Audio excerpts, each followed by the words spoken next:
देख रहे हैं दस्तक, आपके साथ मैं हूं अंजना ओम कश्यप। आज खबरों की शुरुआत उसी अच्छे दिन के वादे के साथ जिसके साथ आई है सरकार। जी हां, नरेंद्र मोदी की सरकार आई तो है अच्छे दिनों के वायदे को लेकर, लेकिन एक के बाद एक बुरे फैसले और कड़वे फैसलों के लिए किया जा रहा है आपको तैयार। प्रधानमंत्री नरेंद्र मोदी से लेकर हर कोई बता रहा है बस यही बात कि आप रहिए तैयार, क्योंकि आने वाले दिनों में हम आपको कड़वी दवा पिलाने वाले हैं। क्या है ये कड़वी दवा, जरा देखिए। अच्छे दिन लाने का वादा किया था, जनता ने वादों पर भरोसा किया और सत्ता सौंप दी। लेकिन प्रधानमंत्री बनने के चंद दिनों के बाद ही नरेंद्र मोदी ने संकेत दे दिए कि अच्छे दिनों के लिए कड़े और कड़वे फैसले जरूरी हैं। आने वाले 1-2 साल में एक के बाद एक कठोर कदम उठा करके एक बार देश के आर्थिक स्वास्थ्य को बल देना ये आवश्यक लगता है। अब प्रधानमंत्री ने कड़े फैसले के संकेत दिए हैं तो असर भी दिखेगा। सबसे पहले रेल मंत्रालय ने प्रधानमंत्री के संकेत को दोहराना शुरू किया। सबकी चिंता इस बात को लेकर है कि क्या बजट में जो है रेलवे किराए बढ़ा दिए जाएंगे, क्या इस तरीके की जरूरत पड़ेगी इस गवर्नमेंट को टफ डिसीजन लेने की?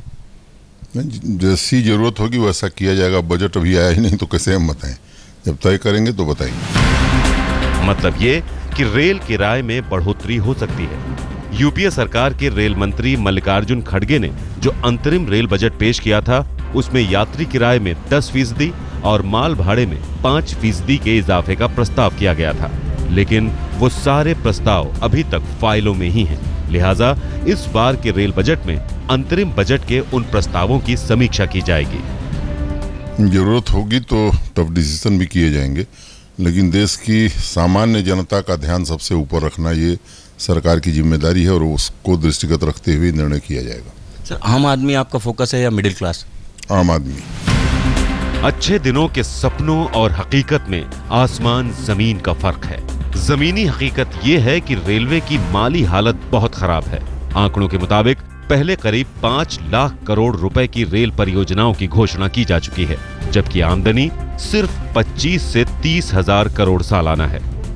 निर्णय हम लोग देख करके करेंगे, क्योंकि ये पॉपुलर घोषणाओं को करके और उसको चालू न करना मैं समझता हूँ ये सरकार की क्रेडिबिलिटी खराब करती है। इसलिए जो घोषणा वही होगी जो इसका क्रियान्वयन हो सकता है। अब भले ही दलील ये हो कि रेलवे की सेहत सुधारने और लोगों को सुविधाएं देने के लिए कड़े फैसले लेने होंगे। अब आप खुद ही समझ जाइए कि कड़े फैसले का क्या मतलब है। सरकार भले ही खुलकर नहीं बोल रही, लेकिन संकेतों से साफ है कि रेल के किराए में बढ़ोतरी होगी। बेंगलोर से रोहिणी स्वामी के साथ सिद्धार्थ तिवारी, दिल्ली आज तक। तो चलिए, कड़वी दवा की शुरुआत जो दिख रही है वो इसी रेल किराए में इजाफे के साथ। जी हां, अगले महीने ही सरकार आम बजट, रेल बजट दोनों ही पेश करेगी। कड़वी दवा के रूप में क्या क्या हो सकता है आपके लिए, वो जरा हम आपको आगाह कर दें। नए टैक्स पर ऊंची दरें, ये कड़वी दवा नंबर 1। उसके बाद टैक्स स्लैब में बदलाव, जो अमीर हैं यानी जो ज्यादा कमाते हैं उनके टैक्स में इजाफा किया जा सकता है, ये एक दूसरी कड़वी दवा। इधर रेल किराए में बढ़ोतरी, जैसा कि हमने आपको पहले ही बता दिया। इसके साथ ही कड़वी दवा की एक पूरी लंबी लिस्ट है। तेल सब्सिडी में बदलाव, अगर डीजल पर सब्सिडी घटाती है सरकार तो जबरदस्त प्रभाव उसका पड़ेगा कीमतों में इजाफे के साथ, क्योंकि फिर वो मार्केट पर उसका असर होगा, इंटरनेशनल मार्केट पर जो असर होगा वो डीजल की कीमत पर होगा।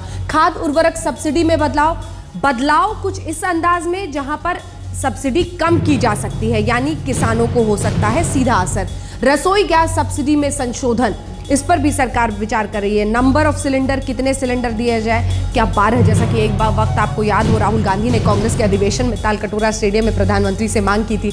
अगली खबर, जैसा हमने आपको बताया, मनरेगा में बदलाव। जितने भी फ्लैगशिप प्रोग्राम है यूपीए के, उनमें जबरदस्त पैसे का खर्च हो रहा है, तो मनरेगा योजना में बदलाव सिर्फ गरीबों के लिए उसे किया जा सकता है। कुछ ऐसे विचार सरकार कर सकती है, कुछ अमेंडमेंट्स का जिक्र कर सकती है। फूड सिक्योरिटी बिल सिर्फ गरीबों तक, फूड सिक्योरिटी बिल के लिए जो अलग अलग हिस्सों में स्लैब्स में दिए गए हैं उसको सिर्फ गरीबों तक ही सीमित करके उसका दायरा कम किया जा सकता है, तो उस पर खर्च भी कम होगा। तो मनरेगा हो, फूड सिक्योरिटी बिल हो, जितने भी यूपीए के फ्लैगशिप कार्यक्रम है उन सब पर कहीं ना कहीं बंदिश लगाते हुए वहां पर खर्च कम करने की बात साफ दिखाई दे रही है। सरकार अच्छे दिन लाने के लिए कड़े फैसले की बात कर रही है, लेकिन चुनौतियां कम नहीं है। सबसे बड़ी चुनौती महंगाई पर काबू पाने की है। मई महीने में महंगाई दर ने 5 महीने का रिकॉर्ड तोड़ दिया है। आपको जानकर हैरानी होगी कि खाने पीने के बीजों के दामों में बढ़ोतरी की वजह है। तो कुल मिलाकर एक के बाद एक महंगाई की लिस्ट इधर बढ़ती जा रही है, महंगाई दर बढ़ती जा रही है। और दूसरी तरफ सबसे बड़ी चुनौती होगी कि अगर ये कड़े फैसले लिए जाते हैं तो उससे भी इन्फ्लेशन पर, महंगाई पर कहीं ना कहीं असर होगा। अर्थव्यवस्था को दुरुस्त करना है, महंगाई को रोकना है, दोनों में समन्वय बिठाना सबसे बड़ी चुनौती रही है। फिस्कल डेफिसिट यानी आर्थिक जो इस वक्त तंगी से सरकार गुजर रही है, या फिर आप कह लीजिए जो फिस्कल डेफिसिट है उसमें दिक्कतें आ रही हैं, उसको कैसे कंट्रोल करें, करंट अकाउंट डेफिसिट, तमाम ऐसे मुद्दों से अब उलझना है और जूझना है और अच्छे दिन भी लाने हैं। देखिए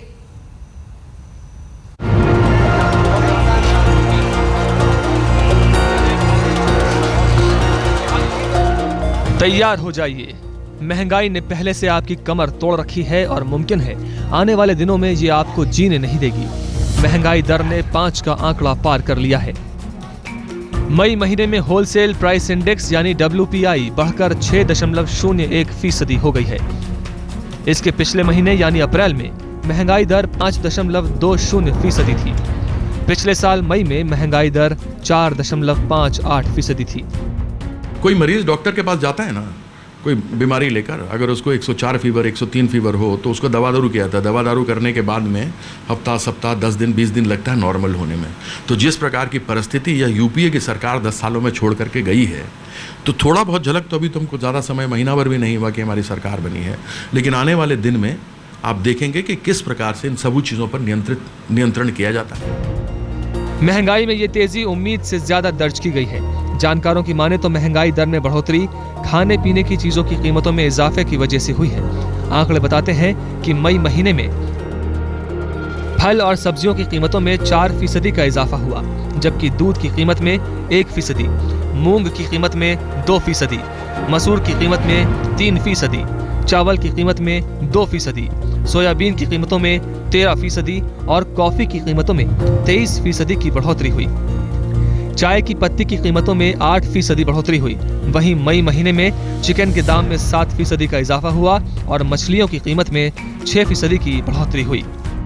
अभी हमने ठोस कदम इस प्रकार से अभी एज ए कंट्री नहीं लिए हैं कि जिससे हमें राहत की सांस मिल जाए, और मैं समझता हूं कि आने वाले समय में कठिन दौर है। अगर बारिश की कमी रही तो सब्जियां, दालें, एडिबल ऑयल, इनकी कीमतों पे अभी से भार पड़ने लग गया है। और लोगों ने इस बात का अंदाज़ा लगा लिया है कि अगर एल नीनो का इम्पैक्ट खेती पे होता है तो उसका कई लोग अनुचित लाभ उठा लेते हैं। अब सवाल ये कि क्या आने वाले दिनों में इस महंगाई से राहत मिलेगी? शायद नहीं, क्योंकि केंद्र सरकार और मौसम विभाग ने पहले ही साफ कर दिया है कि इस बार मानसून दगा देगा और कई राज्यों में सूखे के हालात रहेंगे। इतना ही नहीं, इराक में विद्रोहियों के आतंक के चलते दुनिया में कच्चे तेल की सप्लाई पर असर पड़ने की आशंका भी बढ़ गई है। अगर ऐसा हुआ तो सोचिए, महंगाई जीने नहीं देगी। महंगाई का ये आंकड़ा परेशान करने वाला इसलिए भी है क्योंकि मौसम विभाग पहले से ही कम बारिश की चेतावनी दे चुका है। ऊपर से एल नीनो का खतरा भी मंडरा रहा है। ऐसे में अगर महंगाई और ज़्यादा बढ़ जाती है तो उसको काबू में करना सरकार के लिए काफ़ी बड़ी चुनौती होगा।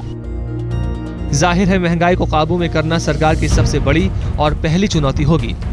सरकार फिर वही दलील देगी कि महंगाई तभी काबू में आएगी जब कड़े फैसले लिए जाएंगे। ऋचा रावत और मनोज शर्मा के साथ अमिताभ सिन्हा, दिल्ली आज तक। अभी तो पूरा दिलचस्प किस्सा बाकी है। अच्छे दिन की कड़वी दवा जो हम आपको बता रहे हैं, प्रधानमंत्री नरेंद्र मोदी से लेकर अरुण जेटली, राजनाथ सिंह, धर्मेंद्र प्रधान, मनोज सिंह, रेल राज्य मंत्री, जब जब मौका मिल रहा है जिस मंत्री को, वो बस यही समझाने में लगा है कि कड़वी दवा पिलानी पड़ेगी, यानी आपको और हमें किया जा रहा है तैयार। चलिए वो सभी की बातें आपको हम सुनाएंगे एक एक करके, लेकिन उससे पहले जरा आपको अपनी ये रिपोर्ट दिखाते हैं। खाने पीने की चीजों की कीमत बढ़ी है, महंगाई दर बढ़ गया है। हकीकत है पिछले कुछ दिनों में सब्जियों के दाम बढ़ रहे हैं। सबसे ज्यादा परेशान करने वाला है प्याज की कीमतों में बढ़ोतरी हो रही है और मुमकिन है आने वाले दिनों में लोगों के प्याज के आंसू रोने पड़े, क्योंकि नासिक मंडी ठप है।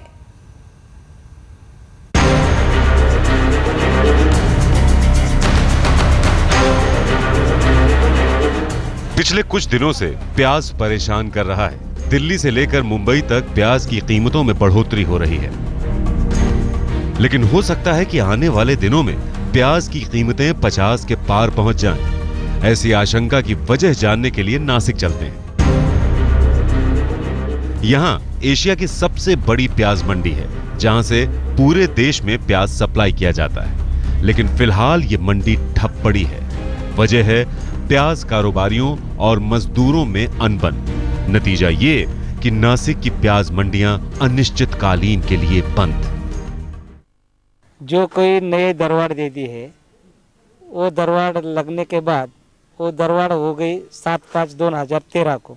उसके बाद एक बरस में जो दरवार चल रही थी वो काट के दे रहे थे व्यापारी, लेकिन वो अभी आज बोल रहे हैं कि जो दरबार हुई वो गलत है, वो नो वर्क नो वेजेस का जो है।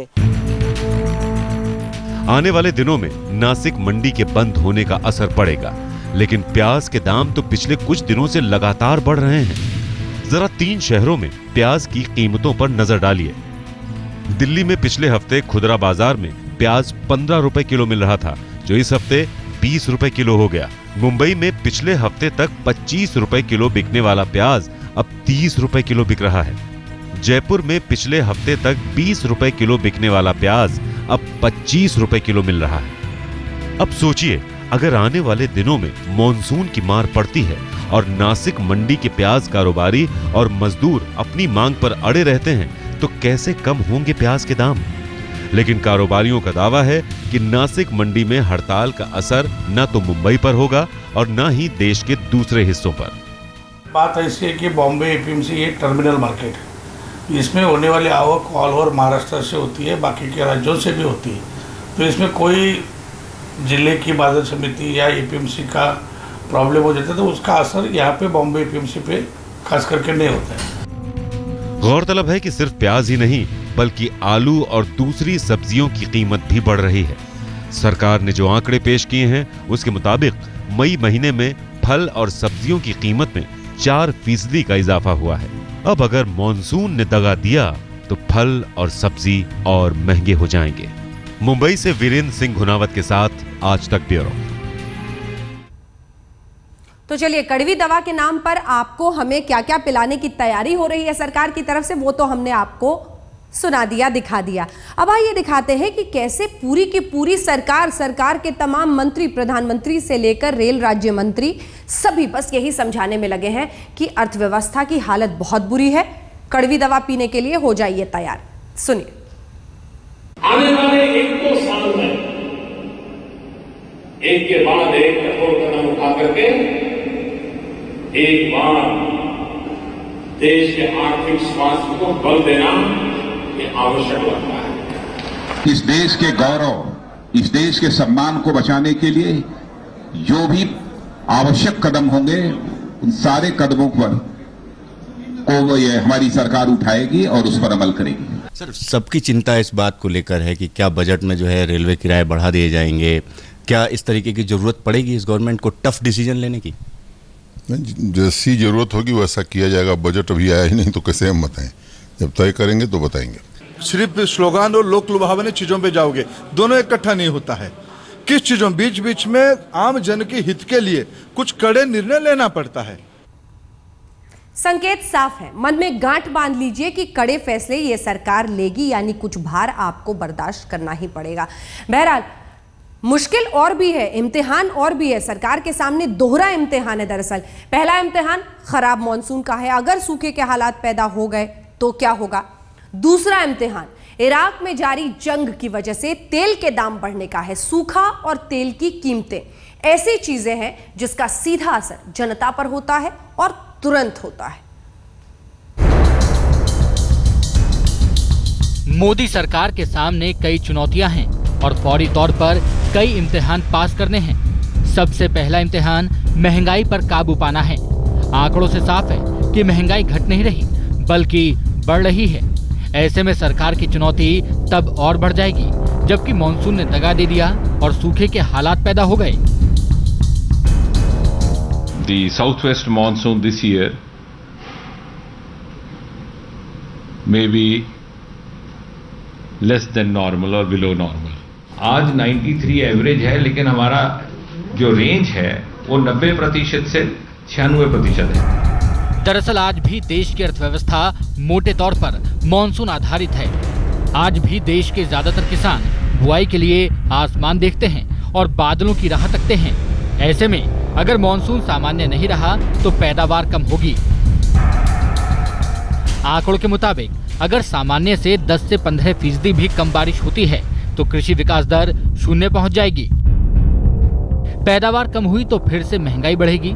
मतलब ये कि कम मॉनसून का असर तुरंत दिखाई देगा। सरकार की एक बड़ी मुश्किल इराक से जुड़ी है।